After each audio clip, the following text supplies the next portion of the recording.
FL India ये है company जो हमारे साथ कार्यक्रम में हो रही है शामिल। 2005 में सिंगापुर से इस कंपनी की हुई शुरुआत और 2006 में भारत और ब्रिटेन में 2 टीमें बनी इनकी, और कंपनी के प्रमोटर हैं एफएल होल्डिंग सिंगापुर।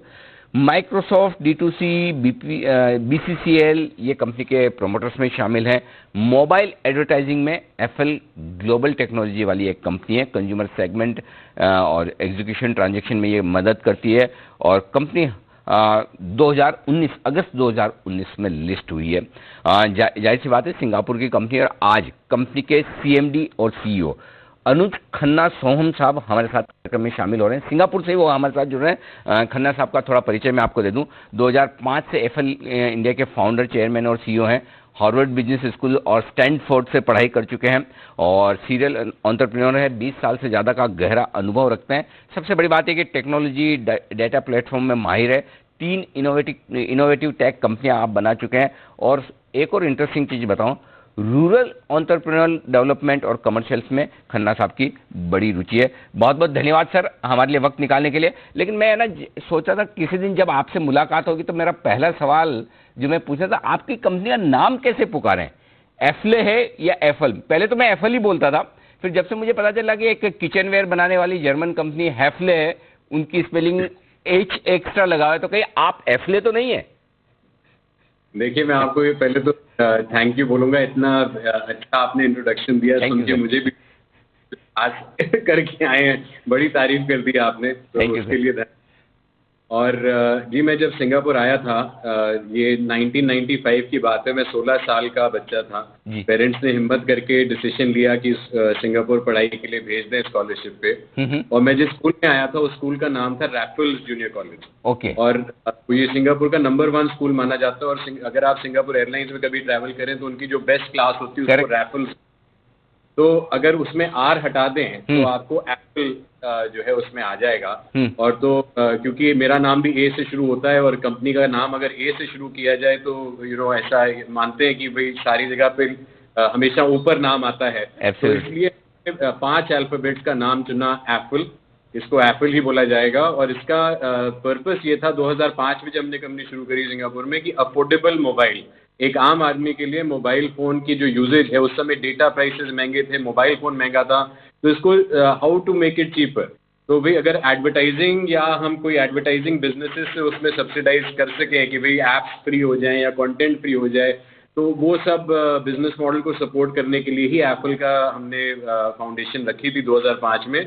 और इसका सबसे पहला पेटेंट हमने देखा था कंज्यूमर एक्सेप्टेबल एडवर्टाइजिंग, जो आज US पेटेंट ऑफिस में ग्रांटेड है।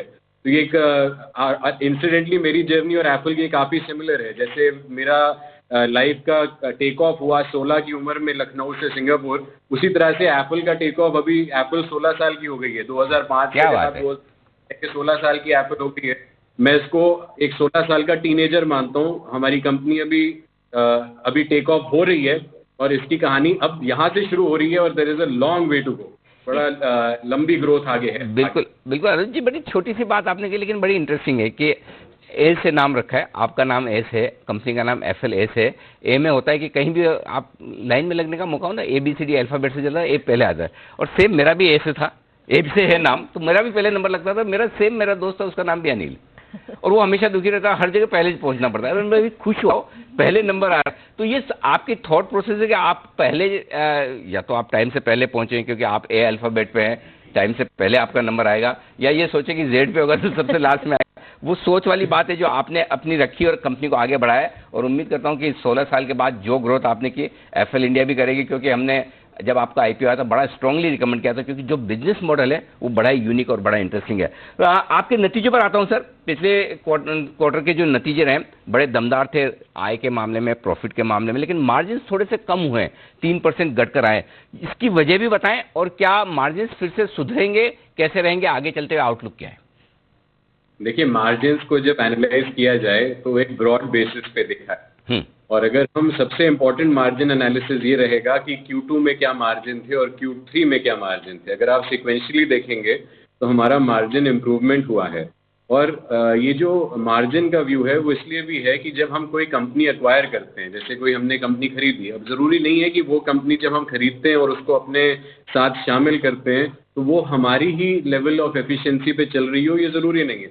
और वहाँ पे मार्जिन एक्सपेंशन धीरे धीरे आता है जब हम उसको खरीद के अपने तरीकों से डिसिप्लिन करके उसको एक बेटर एफिशिएंट ऑर्गेनाइजेशन बनाते हैं।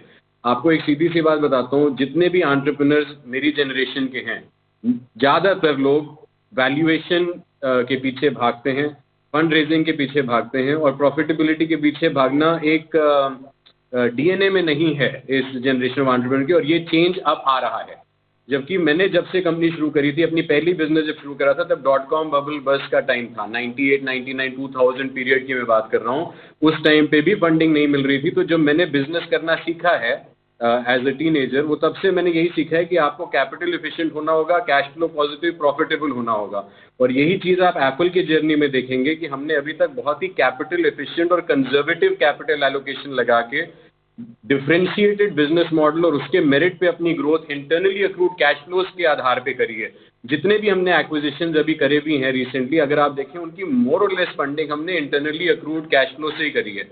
और जो आपने मार्जिन की बात कही, वो एप्पल के लिए बहुत इंपॉर्टेंट डीएनए है कि भाई हमें बॉटम लाइन सेंसिबल बिजनेस चलाना है, और हम कोई भी बिजनेस अगर खरीदते हैं तो हमारा गोल ये रहता है कि हम उसको 1 या 2 या 3 साल में उसी लेवल ऑफ प्रॉफिट और मार्जिन पे ले आएं।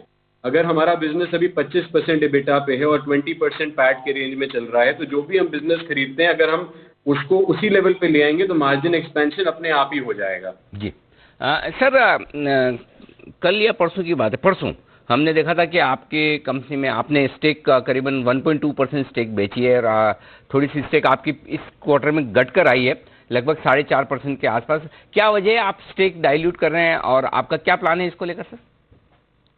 जी, एप्पल में स्टेक डाइल्यूशन जो हो रहा है वो एक आधी कहानी जो है जो समझ में आती है मार्केट को कि भाई एप्पल होल्डिंग्स जो सिंगापुर कंपनी है उसने स्टेक बेच दिया, और जो ये कैश आ रहा है एप्पल होल्डिंग्स के पास, वो कैश कहाँ जा रहा है, वो कैश का यूटिलाइजेशन क्या है, उसके 3 ऑब्जेक्टिव्स हैं। हमने एक इन्फॉर्मेशन डिस्क्लोजर भी डाला हुआ है, मेरा ख्याल है नेशनल स्टॉक एक्सचेंज पे वो पब्लिश्ड है। उसमें ये लिखा हुआ है क्लियरली कि भाई एप्पल होल्डिंग्स में promoter, individual promoter, promoter group और जो मैनेजमेंट टीम, जो लोग फुल टाइम कंपनी में काम कर रहे हैं इस तारीख में, उन सब की अगर हम ओनरशिप मिला के देखें तो होल्डिंग कंपनी में 75% के ऊपर होल्डिंग कंपनी में ओनरशिप पहुंच रही है। तो ये केवल इसलिए पॉसिबल है कि जो हमने कैश रेस किया है, उस कैश से हमने अपनी होल्डिंग कंपनी पे जो शुरुआत के इन्वेस्टर, जो पिछले 15 साल में इन्वेस्टर आए हुए थे, कुछ लोगों को हमने शेयर बायबैक करके उनका शेयर खरीदा, जो प्रायर एग्रीमेंट्स के बेसिस पे एनीवे हमारा ऑब्लिगेशन था कि भी रिटर्न्स देनी है शेयर होल्डर्स को। कुछ लोगों को रिटर्न्स मिली, उनकी एग्जिट हो गई, तो उनके शेयर जो है कैंसिल हो जाएंगे सिस्टम में। तो जो लोग शेयर जिनके बचे हैं, जैसे मैनेजमेंट टीम है, मेरे शेयर हैं, प्रमोटर ग्रुप कंपनी के शेयर हैं, वो सारे शेयर मिला के हमारी ओनरशिप एक्चुअली बढ़ गई है। तो 75% प्लस की ओनरशिप जो है एप्पल होल्डिंग्स में, हमारे जो फुल टाइम एम्प्लॉइज और हम मैनेजमेंट और प्रमोटर ग्रुप या प्रमोटर टीम मान लें, वो हमारी कंसोलिडेटेड ओनरशिप होल्डिंग कंपनी में बढ़ गई है। तो इसमें हमने कई चीज़ें अचीव कर ली। पहली चीज़, रिटर्न्स दिए अपने अर्ली इन्वेस्टर को। दूसरी चीज़, मैनेजमेंट और प्रमोटर ग्रुप की शेयर होल्डिंग बढ़ गई, इफेक्टिव शेयर होल्डिंग बढ़ गई, कम नहीं हुई। तीसरी चीज़, हमने मार्केट में लिक्विडिटी एप्पल इंडिया की एक अच्छे कैटेगरी ऑफ इन्वेस्टर्स के साथ पाई है। तो जो इन्वेस्टर्स आए हैं वो लॉन्ग ओनली इंस्टीट्यूशनल, बहुत हाई क्वालिटी के टियर 1 इन्वेस्टर्स हैं। तो एक बहुत ही रिस्पॉन्सिबल एक्शन है ये, और ये दिखाता है कि हम लॉन्ग टर्म कमिटेड हैं और अपनी ओनरशिप को कंसोलिडेट कर रहे हैं, और पुराने जो इन्वेस्टर्स हैं उनको रिटर्न्स भी देते जा रहे हैं। तो एक बहुत रिस्पॉन्सिबल कॉर्पोरेट कंडक्ट है, और मेरा मानना यह है कि एप्पल आगे चल के एक बहुत स्ट्रॉन्ग कॉर्पोरेट सिटीजन के मतलब रिस्पेक्टेबिलिटी का जो ग्राफ बनेगा, या क्रेडिबिलिटी और ट्रस्ट का जब ग्राफ बनेगा, तो एप्पल उस पर सबसे हाई नंबर पे आना चाहिए। तो इस बेसिस पे हम कंपनी चला रहे हैं, और ये जो शेयर बिका है वो एक प्रॉपर प्रोसेस के थ्रू बिका है, एंड सही लोगों को बिका है, और उसकी जो प्रोसीड्स भी हैं उससे ओनरशिप बढ़ी है, कम नहीं हुई है। बहुत ही बढ़िया अनुज जी, आपने बहुत अच्छे तरीके से रखा, और साथ ही लोग अपने आमतौर पर जितने कॉर्पोरेट से मुलाकात करते हैं, बात करते हैं, वो क्वांटिटेटिव टारगेट तो रखते हैं कि हमारी कंपनी का रेवेन्यू ये करना है, प्रॉफिट ये करना है, 5 साल में इस लेवल तक जाना है, लेकिन क्वालिटेटिव टारगेट रखना अपने आप में ये भी एक बहुत अच्छी बात है जो आपने अपने लिए सेट किए हैं, और आप उन्हें हासिल भी करेंगे। अब अगला 27 तारीख का आपका जो बोर्ड मीटिंग में फंड रेजिंग करने का इरादा है आपके, वो क्यों करना चाहते हैं और उस पैसे का कहाँ इस्तेमाल करेंगे सर? कुछ एक्विजिशन करने वाले? देखिए, पहली चीज तो ये है कि जब बोर्ड मीटिंग का एजेंडा तय होता है तो उसका रिजल्ट अभी नहीं पता है। सेशन होगा बोर्ड का, सारी बात होगी, कितने बैंकर्स हैं जिन्होंने आईपीओ कराए हमारे, या जो बैंकर्स हैं मार्केट में जो जानते हैं, सब आके अपनी कोई एडवाइस देते हैं, कुछ बताते हैं कि भाई जी ये हो रहा है, ये हो रहा है, आपको करना चाहिए। तो कई प्रपोजल आते हैं कंपनी के पास। तो जब प्रपोजल कंपनी के पास आते हैं, मैनेजमेंट के पास या सीएफओ के पास, तो वो बोर्ड को जाने चाहिए कि भाई बोर्ड को पता चले कि मार्केट में व्हाट आर दी ऑप्शंस। तो ये एक इनेबलिंग रेजोल्यूशन के तौर से हमने बोर्ड के सामने अपनी बात रखनी है कि भाई इस तरह के ऑप्शंस आ रहे हैं, बैंकर्स बता रहे हैं, बताइए क्या करना चाहिए। बट अगर मैं अब उस पर नहीं जा सकता कि बोर्ड मीटिंग का आउटकम क्या होगा, अगर बोर्ड सपोर्ट देगा या नहीं देगा। मान लीजिए बोर्ड सपोर्ट देता है और हम इस बात पे आगे बढ़ जाते हैं, तो उसका मैं एक सीधी सीधी बात सारे शेयर होल्डर से ये कहना चाहता हूँ कि हमारी कंपनी और मेरी फिलॉसफी बहुत ही क्लियर है। हम कोई कैश रेस करके वॉर चेस्ट बना के उसको लॉकर में रखने वाले लोग नहीं हैं। हम अगर कैश रेस करेंगे और इन्वेस्टमेंट रेस करेंगे तो केवल इसलिए क्योंकि हमारे पास एक बिल्कुल क्लियर प्लान है, जो बहुत वेल डिफाइंड टाइम फ्रेम में एग्जीक्यूटेबल प्लान है। तो अगर हमारे पास कोई इनऑर्गेनिक ग्रोथ की अपॉर्चुनिटी क्लियर है तो हम उसके लिए फंड रेज करेंगे, और अगर हमारे पास क्लैरिटी नहीं है तो हमारे को कोई ऐसी नर्वसनेस नहीं है कि हम वॉर चेस्ट बना के बैठे। हमारा विश्वास अपने बिजनेस में, अपनी कैपेबिलिटी में बहुत स्ट्रांग है। हमारी कंपनी की पूरी अगर आप हिस्ट्री देखें तो हमने कैपिटल बहुत केयरफुली ये यूज किया है और बहुत एफिशिएंटली यूज किया है। बिल्कुल। और आगे भी यही करते रहेंगे। अनुज जी, आपकी कंपनी नए तरह का कारोबार करने वाली है। मैं चाहता हूँ, मेरे पास थोड़ा सा समय आज कम है, लेकिन फिर भी मैं 1 मिनट में आपसे ये जरूर चाहता हूँ कि हमारे दर्शकों को ये बताएं एग्जैक्टली आपकी कंपनी करती क्या है। ठीक है जी। देखिए, हम लोग सब, मेरी बेटी 6 साल की है और मेरी ग्रैंड मदर 90+ ईयर्स की है। सबको ये बात समझ में आती है कि जब हम मोबाइल फोन यूज कर रहे होते हैं जी, तो उसमें कभी कभार ऐड आ जाता है। राइट। और ये एड्स कई तरह, हर तरह का बिजनेस दुनिया में जो है उसको है कि भाई किसी तरह से कंज्यूमर को हम अपना प्रोडक्ट और सर्विस बता पाएं। आज की तारीख में मोबाइल फोन से बेहतर कोई मीडियम जगह नहीं है जहां पे आप कंज्यूमर की अटेंशन को एंगेज कर सकते हैं। और आज की तारीख में हमारे देश में 600 मिलियन से ज़्यादा यूज़र हैं कनेक्टेड डिवाइसेस पे, जिसमें 120 मिलियन यूज़र जो हैं वो एक्चुअली मोबाइल फ़ोन से ट्रांजैक्शन भी करते हैं। नाउ इसका आगे का पॉसिबिलिटी ये है कि इंडिया में ही 1 बिलियन से ज़्यादा होंगे कनेक्टेड डिवाइसेस अगले 3-4 साल में, और 400 मिलियन से ज़्यादा ऑनलाइन शॉपर्स होंगे इंडिया में ही।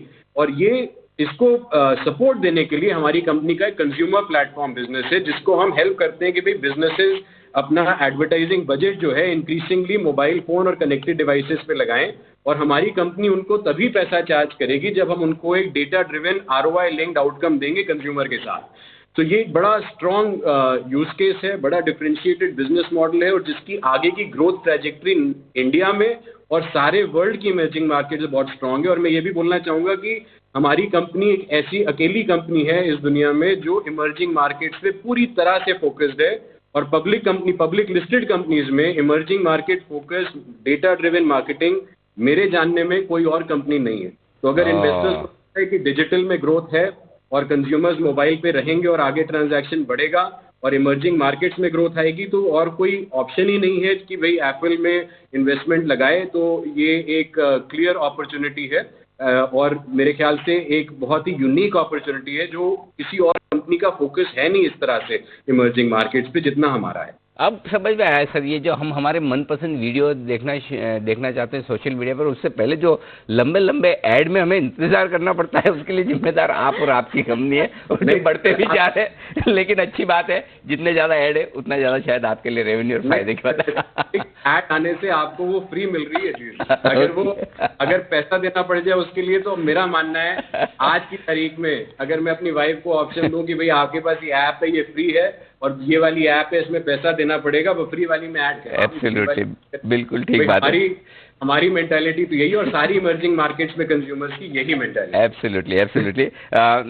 शुक्रिया सर। और अच्छा, जाते थे एक कॉम्प्लीमेंट आपको जरूर देना चाहता हूँ। आप 16 साल की उम्र में सिंगापुर पहुंच गए, वहाँ इतनी बढ़िया कंपनी बनाई है, वहीं कारोबार कर रहे हैं, लेकिन आपकी बातों में, भाषा में, आपके लहजे में जो लखनऊ की खुशबू है वो बरकरार रहे। और आई एम श्योर आप भी वहाँ रहते हुए भी देश से इतना ही प्यार करते हैं, लखनऊ से उतना ही प्यार करते हैं। ये रहे खन्ना साहब, बहुत बहुत धन्यवाद आपका हमारे लिए वक्त निकालने के लिए और हमारे दर्शकों से बातचीत करने के लिए। Thank you ji. Thank you sir.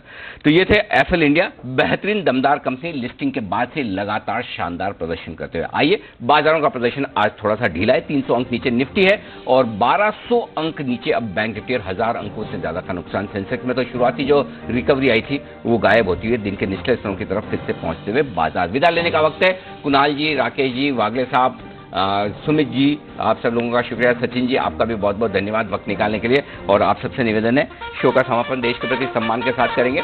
आइए, तैयार है मानसी? जय हिंद।